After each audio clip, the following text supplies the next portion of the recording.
धाराशिव जिल्हा परिषदेच्या सत्ता स्थापनेसाठी मुंबईमध्ये हालचाली सुरू। राष्ट्रवादी, शिवसेना आणि भाजपचे 35 सदस्य मुंबईच्या सहलीवर। तानाजी सावंतांचे 8 जिल्हा परिषद सदस्य वगळता शिवसेनेचे सर्व सदस्य माहितीसोबत। उपसा जलसिंचन योजनेतील 100 कोटी रुपयांच्या भ्रष्टाचाराप्रकरणी माजी आमदार निर्मला गावित यांना दिलासा। उच्च न्यायालयानं या संदर्भातल्या सर्व दाखल याचिका फेटाळल्या। ठोस पुरावा नसल्यानं याचिका फेटाळल्याची माहिती। महाराष्ट्राचे माजी राज्यपाल भगतसिंह कोश्यारींनी घेतली उपमुख्यमंत्री सुनेत्रा पवारांची भेट। देवगिरी बंगल्यावर जाऊन सुनेत्रा पवारांची त्यांनी भेट घेतली। उपमुख्यमंत्री सुनेत्रा पवारांचे आमदार विश्वजित कदमांनीही सदिच्छा भेट घेतली। मुंबईतल्या देवगिरी या निवासस्थानी विश्वजित कदम यांनी सुनेत्रा पवारांची भेट घेतली।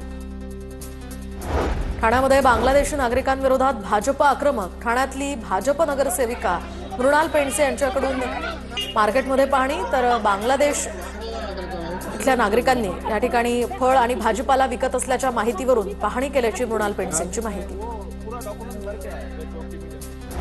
पहिल्या टप्प्यात 14 चार्टर विमान कंपन्यांचे स्पेशल ऑडिट होणार। अजितदादांच्या विमान अपघातानंतर डीजीसीएचा निर्णय। विमानाची देखभाल कशी केली जाते हे सुद्धा तपासलं जाणार।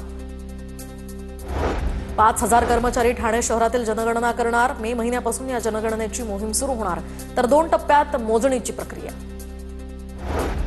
पुण्यामध्ये टपाल कार्यालयामध्ये डिजिटल क्रांती। क्यूआर कोड स्कॅनिंगद्वारे व्यवहाराला पुणेकरांचा उदंड प्रतिसाद। गेल्या 3 महिन्यांमध्ये टपाल विभागाला 3,88,00,000चा महसूल।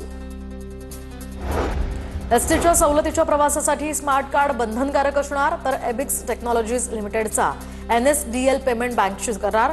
व्यवहारामध्ये पारदर्शकता यावी आणि प्रवाशांना सुलभ सेवा मिळावी यासाठी एसटी विभागाचा हा निर्णय।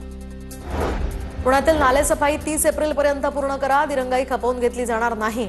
पुण्याच्या महापौर मंजुषा नागपूरकर यांचा पालिकेला इशारा। तर नदी सुधार प्रकल्पाची सद्यस्थिती, पावसाळ्यातील सुरक्षिततेसंदर्भात 3 दिवसात अहवाल सादर करण्याचेही आदेश।